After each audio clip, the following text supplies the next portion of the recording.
To be here. First of all, I want to congratulate the EOhealth team, the founder, CEO, and the member of the club. Also to thank the Busa executives that are here. I think the social director, yourself, the Adventist president for Adventist Student Fellowship, and other dignitaries that are here. Also, I want to greet also the doctor in training. Praise Ogunleke. Ogunleke, yes, is from my school, Ladoke. So you're welcome to Babcock. And then Dr. Obaya is also a close ally. So you're welcome. And before I start, I just want to something like this is coming up. When we came in 2012, nobody speaks about HIV. It's not known like this, and the nurses are very scared. So it's a time. During those periods when you have a patient on the ward, the medication is not that popular. The ARV is not that popular. Patients are just coming up and everything, and then they just present with a lot of symptoms, usually diarrhea. And when they're on ward, most of them are indigent. They don't have money. So the nurses will be scared. They will call us, your people around will come and carry them. And then when I have a patient that have HIV and TB, everybody will be scared. The moment you have TB in A&E, they will call it, you will not sleep. Please come and transfer to isolated. So there's a lot of stigma about this thing. So I know this is a timely topic. So I want to appreciate and thank you for this topic. This is my content. Okay, I just say we should try and say small thing about HIV, and then before we move to the presentation, it is saddening that at this stage people don't know about HIV. We did the interview 2 months ago. We called some people, public health officers. They have BSc in public health. They came for interview, and I was asking her, what is the full meaning of HIV? She could not say it. I was surprised. Somebody who has graduated after 4 years in school, and holds BSc public health, could not tell us the meaning of HIV. So we'll talk about that one. Then, maybe before we move to that one, this is not moving. Okay. 2023. So thank God. Today is the World AIDS Day. Okay, it's celebrated over, and the theme for this year is World AIDS Day 35. That's the 35th year celebration. Okay, remember and commit. It commemorates the 35th anniversary of this important day, and serve as an important. Also, maybe just because of the way we work in the clinic, I will try to be explaining some of these things. When a patient comes, I'll tell them, how does HIV works? I will just imagine you are in your house, you have a security, or you have a fence. Okay? So the virus is like, So the virus maybe like armed robber that comes to your house. Okay? What it does is to disarm your security officer. Okay? When the security officer is disarmed, the robbers have access to the house. So it's the same thing with the HIV. It's a very smart virus, okay? We have a lot of virus, but I know that HIV virus is a smart virus. What it does is to affect the system, the immune system, weaken the immune system, and let its colleagues come up. And that's why I see people will come up with tuberculosis, a lot of infections, cancer like Kaposi sarcoma cancer, okay? We have a patient, let's say we have 10 people that have HIV, 8 out of them will develop TB, okay? It's because of what the virus has done. Try to weaken the immune system and let the other opportunistic disease come up. Okay, so HIV is spread from body fluids of an infected person, so it can, including blood, breast milk, semen, vaginal fluids. It can also move from mother to a baby. For us in this part of environment, the commonest cause is heterosexual, between a male and a female, and almost 80 to 90%. Others are coming up. Unlike in abroad, they have gay, bisexual, and all those things. But for us, it's heterosexual, this thing. And then in the past, and that's why I'm saying it's better now. In the past, you see, people are mistakenly or erroneously from the hospital being transfused with infected blood. Okay, you just wonder why they didn't screen the blood. Eventually, you say, okay, somebody just comes, say, okay, you are positive. I say, it's not promiscuous, nothing happened. Why are you having HIV? Now say, do you have maybe a history of blood transfusion? I say, yes. If you have people that have sickle cell, maybe they have given them like 2 or 3 pints in the past. I say, which hospital? Say, one private hospital. So some of the blood are not screened, and that's why some of them come down with HIV, but it's better now. The same thing with mother-to-child transmission. This is another challenge, okay? When a mother is positive, not on medication, there's a high chance, 21%, right, that the baby will be positive. But with the introduction of the ARV now, okay, most of the patients we have in the last 4 or 5 years, all of them are negative. The moment you are pregnant, you are on medication, you are adherent, okay, you come out, the baby comes out to be negative, which is good due to the ARV medications. And then people cannot become infected through ordinary day-to-day contact, so that kissing, hugging, shaking hands, sharing objects, food or water. So this is the basis for the stigma. You know, when you don't have information, especially if you are not informed, you'll be deformed. I mean, when you say, okay, you are sitting down, you say, okay, this person has HIV, you can't sit beside that person, so I won't contact HIV. Or you can't use the same utensils, you can't sleep in the same place, you can't sit, I mean, so these are some of the things. People need to know some of these things so that stigma can be reduced or stopped. HIV can be treated and prevented with ARV medication, okay, which is a good thing and it's working. Untreated HIV can progress to AIDS often after many years. So if somebody has HIV, it's found out from the study shows that within 8 to 10 years, the person can progress to AIDS, which is not a palatable experience. Access to better antiviral treatments has dramatically decreased death from AIDS worldwide, even in resource-poor countries. Thanks to this life-saving treatment, most people in HIV in the US today don't develop AIDS. Some also here. Untreated HIV typically turns into AIDS in about 8 to 20 years, like I said before. Okay, so I want to go into my own the topic, HIV stigma. And I wanted to read something. This is a quotation from somebody. It's a known HIV patient, okay? And this is what the person said. He said, people, I'm one of the millions told that they are no more needed here and their death is just a matter of time. I am an HIV infected, and having heard this, you wipe me out of your life, you know, stigma. But why? I'm still here.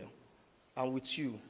And who said that I will give up so easily? No, on the contrary, I will fight for every day, every hour, every minute of my life. When I meet you, I don't want to see in your eyes fear, okay? Maybe you fear HIV. You don't want to contact HIV. That's why reason for the fear. The second thing is because they are HIV patients, you pity them. They don't want pity. They want love. They want you to show them love, and especially hatred. Sometimes, out of fear, pity, you can now progress to others and show them. Okay. So, what is HIV stigma? HIV stigma is negative attitude or belief about people with HIV. It's a prejudice that comes with a labeling an individual as part of a group that is believed to be socially unacceptable. Okay. I think it's better now. Before, when you see somebody that has HIV, you don't want to achieve that person.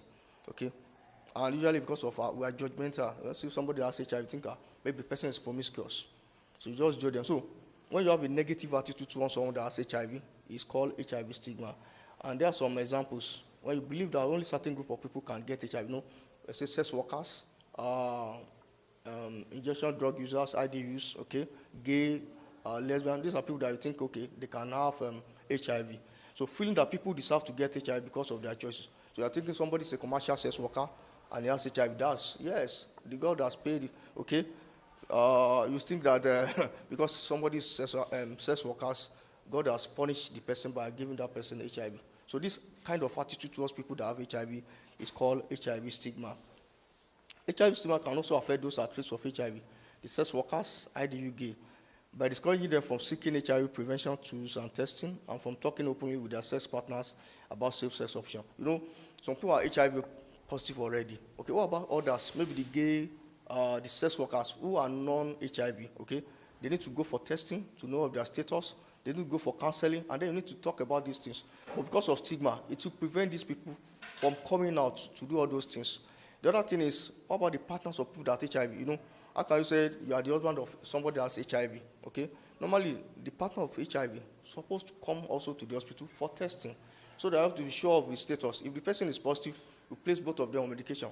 If the person is negative, there's some counseling, there's some things we have to tell you. Sometimes you can be on prophylaxis, we call it PEP, okay? So, but you know, when you stigmatize somebody, the partner will never come out. I can say,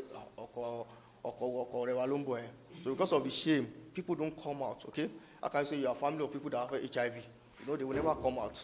So there are some of these things that stigma cause, okay? So then we talk about discrimination. Why stigma refers to an attitude, like I said, your attitude or belief this person, okay? Discrimination is the behavior that results from those attitude or belief, okay? You believe that somebody has HIV is due to his promiscuity, okay? And then now your behavior towards that person, okay? The person just come to sit beside you, you stand up, you don't want to sit beside that person, you don't want to greet that person, you don't want to do anything with that person, you don't want to have anything associated with that person. So that's called discrimination. So HIV discrimination is the act of treating people with HIV differently than those with HIV. Like maybe 2 or 3 people come in now. The first 2 people are non-HIV, okay? You tell them to sit at the high table. The other person, you can tell the person to stand at that door, okay? Because the person has HIV. Okay, so this is HIV discrimination. Here are a few examples to a person living with HIV. In the past, because of the knowledge or the information, when a person is HIV positive, sometimes the healthcare worker refuse to attend to them, because of the fear. But if I attend to this person, may I not be affected with HIV? So because of that, they may tend to say, okay, see, your center is in Babcock, go to Babcock, not in the community. Okay, they just send them away, and then the people now go back home. Refusing casual contact with someone living with HIV, if somebody wants to shake you, but you know that this person, you have privileged information that this person has HIV. So the person wants to shake you, you stylishly dodge the hand. The person wants to hug you, you embarrass that person in the public because the person has HIV. So your behavior towards that person is discrimination.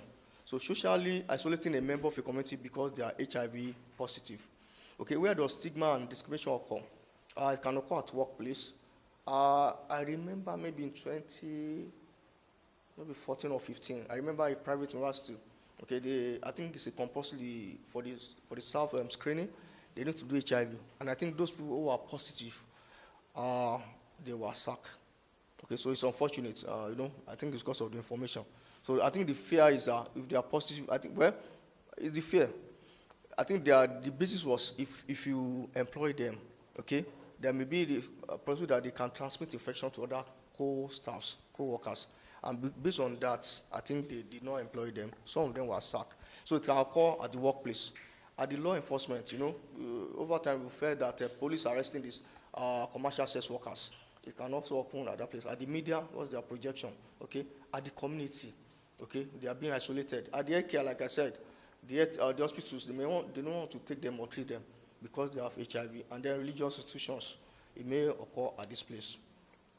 What are the causes, the root causes of stigma and discrimination? The role of knowledge about HIV/AIDS and the fear surrounding it. It is believed that the fear of transmission from casual transmission and the various what-if scenarios are the result of, 1, lack of specific in-depth information about HIV transmission. So if you don't know how HIV is being transmitted, okay, there's a fear, because if you don't know that, okay, by sitting down beside that person, you think you can catch HIV through that process, or by hugging that person, or by kissing that person. So because you don't know, you don't have that information, okay, it's one of the reasons that leads to stigmatization. And then the fear-based public messaging. In the past, when you see the images they project for people that have HIV, when you see this, they say this is death warrant. The moment you have HIV, the next thing is death. So, you don't want to associate with those people. So the fear of associating with those people and the effects, that's one of the causes. And then evolving nature of knowledge about HIV and AIDS. And then the general knowledge about it as another thing. Those are the causes. The role of values and norms and moral judgments.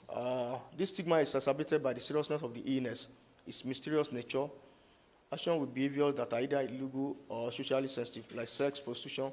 If you look at our own background or our culture, we are more religious in this part of the world, okay? And then we talk about sex before marriage. We don't want to have sex before marriage, and you don't want to do somebody. So if somebody is a commercial sex worker and he has HIV, you don't want to associate that person. You are a Christian now. How can she then go and do that? And then, so we are judgmental. So these are some of the things that affect, that causes stigmatization. Okay, like I said, it's rooted in fear of HIV. You don't want to catch HIV. Okay, you don't want to catch. So because of that, you don't want to associate with people that have HIV. There are many of our ideas about HIV come from the HIV images that appear in the early 1980s, like a death sentence. Okay, and then there are still misconceptions about how HIV is transmitted and what it means to live with HIV today. Okay, I don't know, maybe I shouldn't share it. There's one of our clients that came from, I think, TB Joshua. He told me that they wanted to treat him, they want to cure him with HIV. and they said they should bring a report from doctor to confirm that he has HIV. So that, this is our culture, the religion and our culture. Sometimes you want to shame the doctor. Dr. Montesha told me something the other time. A patient is scheduled for cesarean section, and the pastor came and was praying, Doctor and Lord, disgrace the doctor, disgrace the doctor, disgrace the doctor. If God should disgrace the doctor, the woman will die. So, like I said, so the problem is the knowledge. So, the guy came from TB Joshua, said they should confirm that he has HIV and everything. We confirmed. He gave him the notes. I went to church to pray so that the thing will be, eventually, sometimes some things like that, spiritual, I can't say what God cannot do does not exist to her. So sometimes it can disappear. But on this occasion, it did not disappear. So the man came back. I told him to go and do tests. And he came back. He was not happy. And I said, doctor, the thing is there. I said, well, based on science, I assume it should be there. So it's so based on science. So sometimes religions can affect us, we faith it and everything. But if you have the knowledge, it will help us not to stigmatize and discriminate against this kind of people. Okay? Okay. So, I just want to talk about types of stigma. We have, it's been divided into 4 places. We have the physical stigmatization, we have the social one, we have the verbal one, we have the institutional one. The social one is isolated from the community. Voyeurism, that's any interest, may be morbid curiosity or mockery, rather than genuine. When you see a patient that has HIV, you say, sorry, they say you have HIV. It's not because you are, it's because you just want to make yes or you want to confirm. You just want to confirm, you have HIV. So when the person has, don't mind your friend. When it's how we know have HIV? Don't mind him. So that's one of the things, social stigma. There are lots of social role identity, that's social debt, lots of standing and respect. Somebody that has HIV, okay, there's something called internal stigma, because of the status. You don't want to miss, that you don't know what people will say, you don't know the reaction to you, because you are socially isolated, and that's what social debt. You are not functioning as you are supposed to function. You can't go to parties, you can't go for so many things. So these are some of social stigmatization. Then for the physical one, like I said, somebody can be isolated, can be shunned, can be abandoned. Somebody wants to shake you or somebody wants to hug you. Just slightly hidden, okay, in the public, okay? Just avoid that person. The person will not be down because of that. Separate living space, eating utensils. People that have HIV in the past, the moment you have HIV, the family say, okay, they will separate the things, okay? See, okay, just pack your thing this side, others will be this side, because the person has HIV, okay? And then violence also can be another cause under physical stigma. Therefore, verbal stigma, gossip, taunting, scolding. And then these are some of these in Africa. They say when you see somebody that has HIV, you say moving skeleton, a walking corpse, keys to mortuary. So these are the names. So these are the names. Yes, these are some of the names they call them. And then when you tell somebody is a walking corpse, definitely this person will not come back to the clinic. Say this is keys to mortuary. The person will not come back to the clinic. So these are some of the verbal stigmatization. And then in Vietnam, they call them social evils, scum of the society. So at least for us individually, I think we can talk about it. But we keep talking about it, like this EOH team, okay? You can talk to students, talk to parents, talk to community about it. Let them be aware so that, if people are aware, they will know how to, if you are aware, the level of stigmatization will be reduced drastically.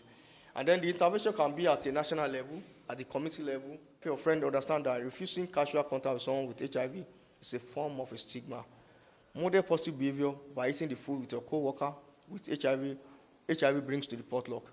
Have lunch together regularly and check in with your co-worker to ensure he's not feeling isolated. So these are some of the things you can do, okay? Somebody is biased or is afraid that somebody who is HIV is bringing food for the potluck. So what you need to do is to, number one, explain to your friend that the food cannot transmit HIV. The second thing is to now move further than that one. Show love. Go and meet that person, eat with that person, play with that person. By that, you show that you cannot contact HIV. And then your friend too will be convinced. And then you can also do other follow-ups about that person. Okay? So in summary, stigmatization reflects an attitude. Like I said, it's an attitude thing. Okay? Why discrimination is a behavioral thing. Okay? Your attitude, then behavior. Then stigma and discrimination are often linked to violations of human rights. Human Rights Declaration affirms all people's right to be free from discrimination, including discrimination based on HIV and AIDS. Okay? HIV is related stigmatization and discrimination can discourage access to HIV service, including testing. Somebody that is stigmatized will not come for testing, or their relatives. Can affect their MTV services, ANC services. Disclosure of HIV status. Somebody that is stigmatized already will not want to disclose to people about their status and some of these sources. So, The other thing is for us to involve people with HIV/AIDS, promote partner participation and community support. So in conclusion, to achieve the United Nations ambitious target to end HIV/AIDS epidemic, called the 95 target, that is, the goals will ensure that 95% of people living with HIV know their status, 95% of people who know their status are receiving treatment, and 95% of people on HIV treatment have a suppressed viral load by 2030. We must all join hands together to stop stigmatization. Thank you for listening.